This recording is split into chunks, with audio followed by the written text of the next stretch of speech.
while Vinegar finished alongside his Jumbo-Visma teammates after 3 weeks of racing. He beat last year's champion Tadej Pogacar by 2 minutes 43 seconds in the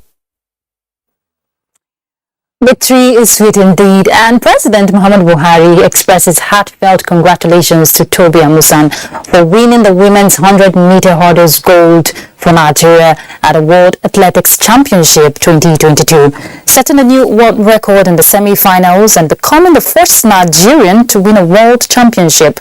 In a statement by his special advisor on media and publicity, Femi Adesina, the president thanks the track superstar for making the Nigerian national anthem resonate again from the international podium and inspiring upcoming athletes to strive for success. He also commends S.A. Brume for representing Nigeria with honor, winning silver medal in the women's long jump event, as well as Team Nigeria for good sportsmanship at the world stage, proving that with hard work, success is achievable. Among sports, the CAF Awards returned in grand style last Thursday since 2019. Kene Ima Abodike in this special report reveals the glamorous gala night held in Rabat, Morocco on the sideline of the 2022 Africa Women's Cup of Nations. After various rounds of shortlisting nominees for different categories of awards, only one Nigerian stood firmly in position for the most prestigious category. African Player of the Year in the women's category. Asisat Oshola, can you please? It's a record-breaking night for me as an individual and for Africa as a whole as well. I got 5 today. 5.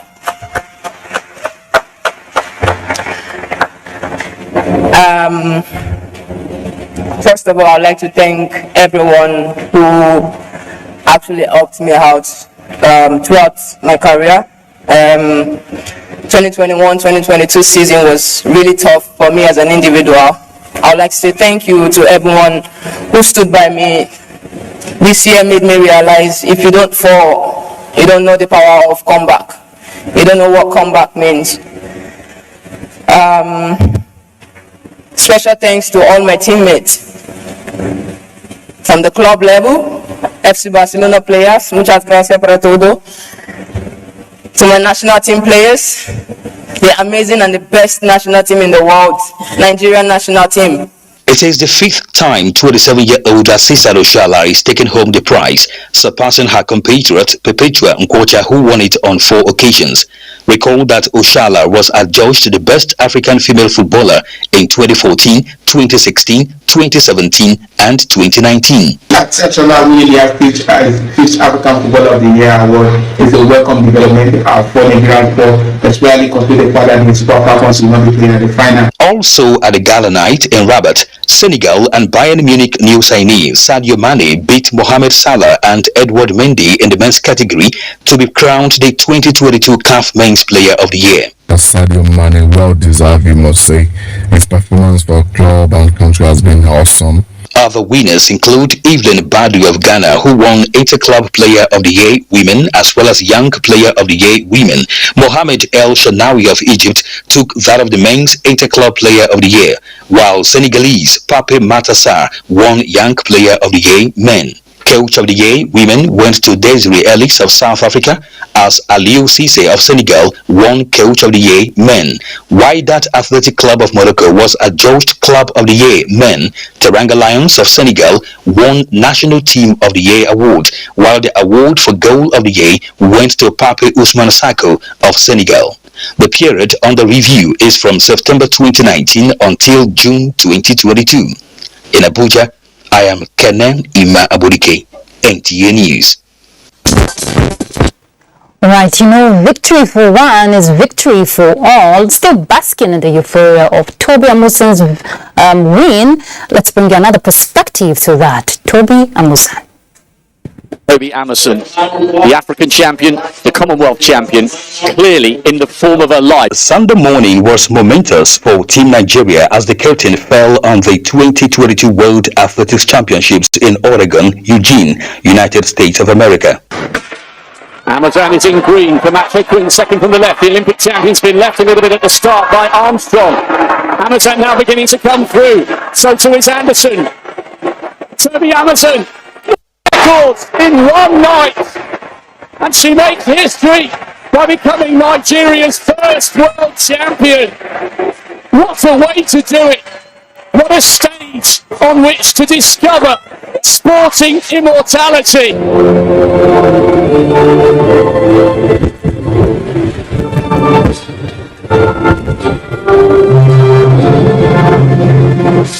25-year-old Toby Amuson took the women's 100 meters hurdles gold in 12.06 seconds, making history as the first Nigerian to win a world title and an unprecedented world record in one day. Amuson first ran a blistering 12.12 seconds to shatter the world record of 12.20 seconds set by Kendra Harrison of the US in the semifinals. I'm just thankful for my coach. You know, she's been my soul's friend, and the people I have, my support system, they've been, very supportive. And trusting myself just made everything more easier. Amuson's 12.06 seconds in the final would, however, not be counted, as it was deemed to be well over the legal plus 2.0 wind assist allowed in athletics. Does the record of 12.06 stand? Unfortunately, no, it won't. The wind speed as at the time of the race at the stadium stood at 2.5 meters per second, which is above legal limits. And so it will not stand, but it is still the fastest time run. And it's amazing for us to witness it and see that it was done by Nigeria. The record-breaking feat also enriched Amuson's purse with $100,000 by the organizers. Nigeria also celebrates another podium finish in the women's long jump event with Ese Brume's extraordinary efforts of 7.02 meters leap for a silver medal.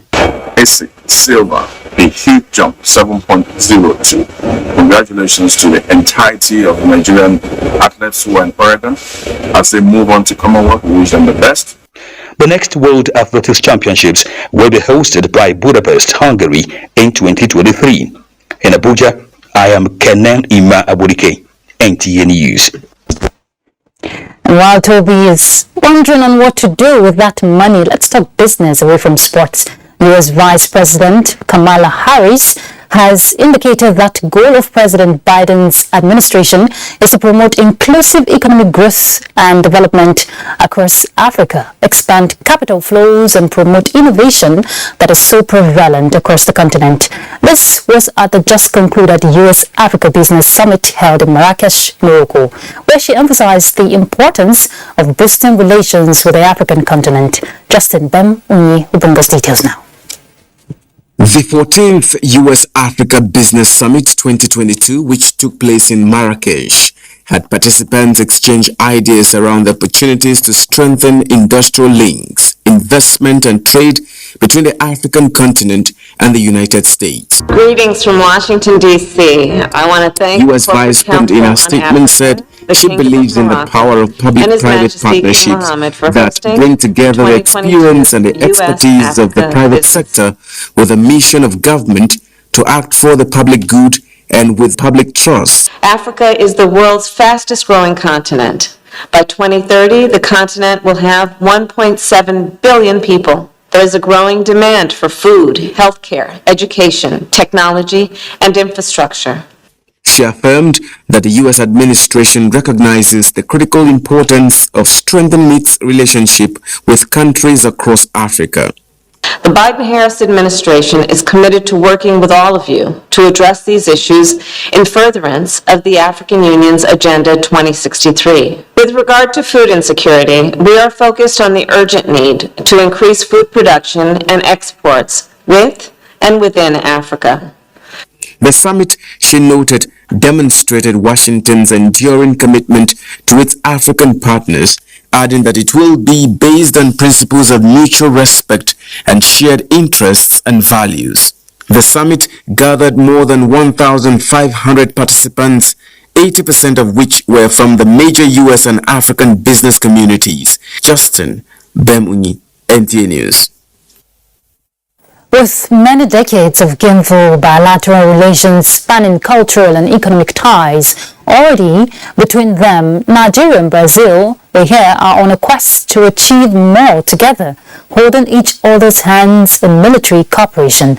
Consul General of Republic of Brazil to Nigeria, Ambassador Francisco Carlos Luz, expressed this optimism at the Western Naval Command of the Nigerian Navy, where a visiting Brazilian naval ship is set for a joint drill and sea exercise. NTA reports.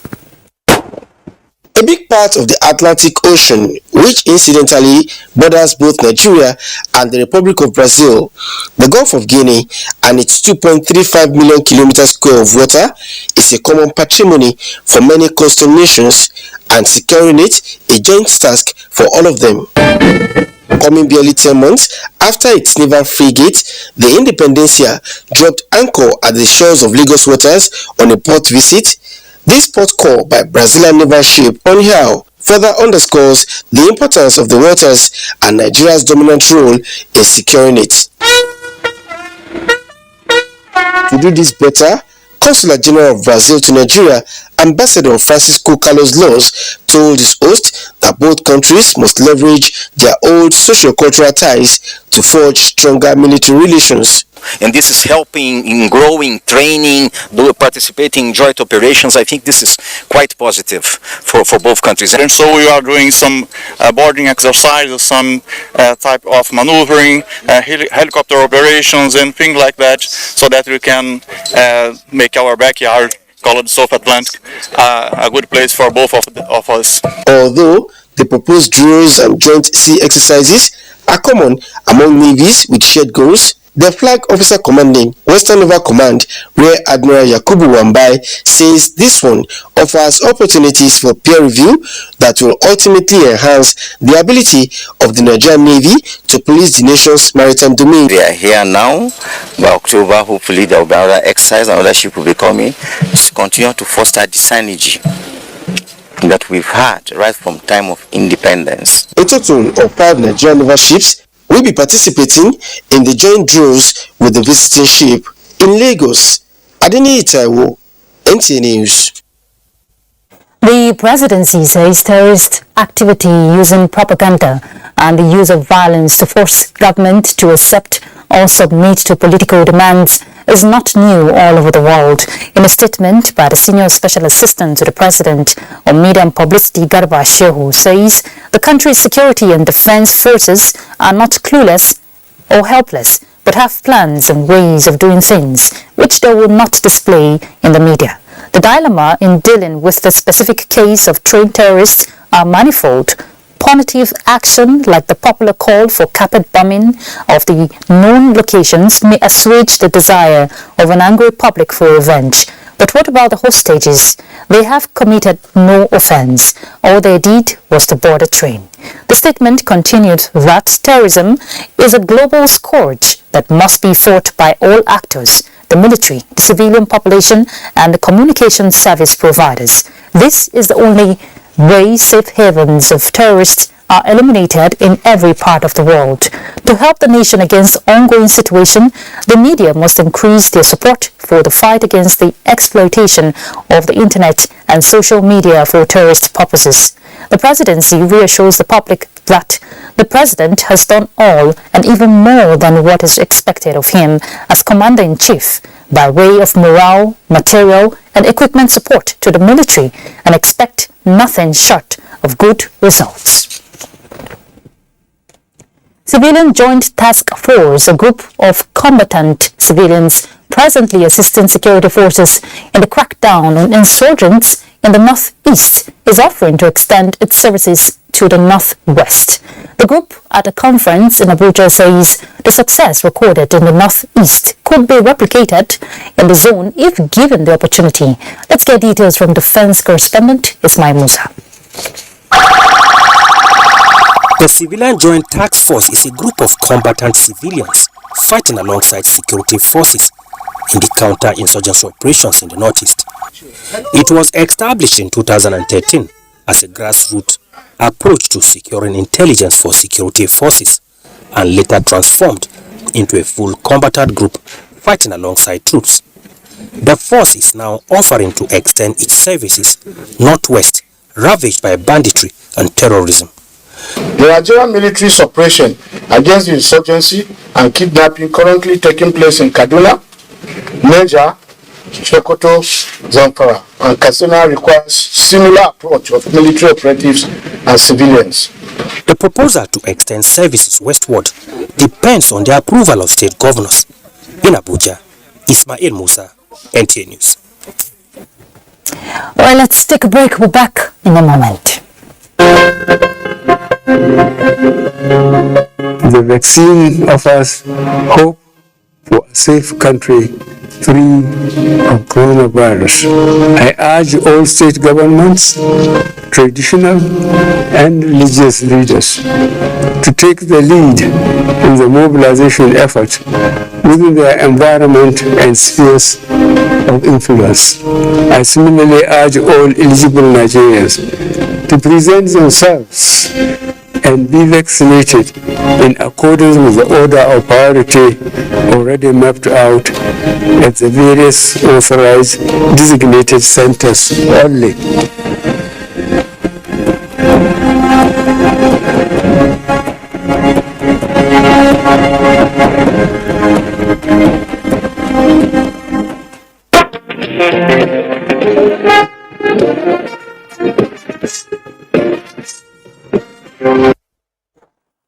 Welcome back. Vice President Professor Yemi Osinbajo has expressed his deep gratitude to Nigerians and everyone following his recent successful surgery. The Vice President appreciated the get-well wishes from Nigerians and prayers for his quick recovery. The Vice President also sent special appreciation to the team of surgeons, doctors, nurses, physiotherapists, and the management of the Duchess International Hospital, Lagos, for providing excellent care. The Vice President underwent a surgical operation on the 16th of July 2022 at the Duchess International Hospital, Ikeja, Lagos. The electoral matters following INEC's Chairman Professor Mahmood Yakubu directive that the ongoing continuous voter registration exercise be extended to weekends. A former Argentina correspondent visited some registration centers to ascertain the level of compliance by INEC officials and prospective registrants. Well, it's Sunday, and one would have expected that residents of the FCT will be at various churches or at home relaxing since it's a weekend. The residents of FCT are not leaving anything to chance to ensure that they remain relevant in the scheme of things come the 2023 general elections. They have come out in their numbers against all odds to ensure that they exercise their franchise come 2023. You can see the turnout of people. There are so many people interested in politics now, voting. You know, it's never been like this before. And within the period of extension, I'm aware that millions of people have registered. We don't want to stay back and wait for some people to make a decision the way we complain. We all want to come out and make our decision. At all registration centers visited this Sunday, INEC officials were on ground early enough. Are eager to have their PVCs before the election come 2023. This exercise is supposed to be a continuing thing. It's not supposed to be something that will stop because election has taken place. Even if election took place today, it should be a continuous exercise. Security personnel were also on ground to maintain law and order, while business-minded individuals are cashing on this opportunity to make BRICS business. It's been Ifeoma Ojinta, NTA News. Well, that was yesterday actually for the weekend. One thing that is dear and also most desirable for millions of Nigerians, especially children, is breakfast with tea and bread. It is estimated that over 10 million loaves of bread are consumed daily. However, consumers of bread are in a dilemma with the rising cost of ingredients, most especially flour, which have raised the cost of a loaf and shrunk its size. In this report, Musa Aliyu takes a look at the demand and supply of bread in Nigeria at the moment strike by master bakers nationwide. This is the popular and ever busy Kefi Abuja road, and people are out for work or are at their place of business. Some of them say having tea as part of their breakfast makes them smart and refreshed. I feel strong, feel healthy. That is why I like taking it every day. I do take tea in the morning before going to work. Yes, tea remains a preferable morning meal not only for Nigerians, but millions of people across the globe. A research conducted by the Euromonitor International indicates that about 3.7 billion cups of tea are consumed on a daily basis worldwide. For Nigerians, the combination of tea and bread is the standard breakfast meal. I like it creamy, yes, and soft, fresh, yes. We eat bread, and bread goes, mostly people eat it as their breakfast in the morning. Now, talking about bread, the demand for it in Nigeria has been on the increase. Alhaji Isaac is one of the major bread producers in Abuja. He told me that meeting the demand by Nigerians has become a source of concern for master bakers. Especially flour. Every day or every week, the price is going up. I want to give you an example. A week or so, 2,000 naira was added. And I was made to understand again that in the next 2 weeks, another 2,000 naira will be added to the cost of it. After my discussion with him, I visited this bakery located in Kubwa in Abuja. I met Miss Peace Izedua, the operating manager of the bakery. She said the major challenge is the scarcity of flour and high cost of major ingredients. On the leather for packaging the bread, they've also increased cost. So virtually, to produce bread now is very expensive. Already, 5,000 bakeries have shut down operation nationwide in protest over high cost of production. So for them too, because they want to sustain the business, they have to add to the price. So Times, I won't blame them because increase everywhere. Running a family of 4 or 5, it is practically impossible for you to eat bread these days. Scarcity of wheat is said to be responsible for the high cost of flour in Nigeria. What happened to the cassava flour initiative of the federal government? What about the 15% wheat levy for cassava flour projects? NTA is seeking answers, and more revelations will come your way. I hope it gets better because I love bread. 8 persons have been arrested for attempting to import hundreds of cocaine pellets into Nigeria through the Nnamdi Azikiwe International Airport, Enugu and Lagos airports. In a statement, the National Drug Law Enforcement Agency says some illicit substances concealed in a cargo going to Dubai, United Arab Emirates, were confiscated, including 24 parcels of loud, a precursor for methamphetamine, among other substances, with no fewer than 4 FRET agents arrested in connection with the seizure. Meanwhile, 10 suspects have been arrested in Kaduna, Abuja, Sokoto and Anambra states for possession of illicit substances. Right, that's Panorama. Thank you very much for your time. Do remember to continue to join NTA in the fight against rape and rapists. I'm Ruth Aguela. Bye.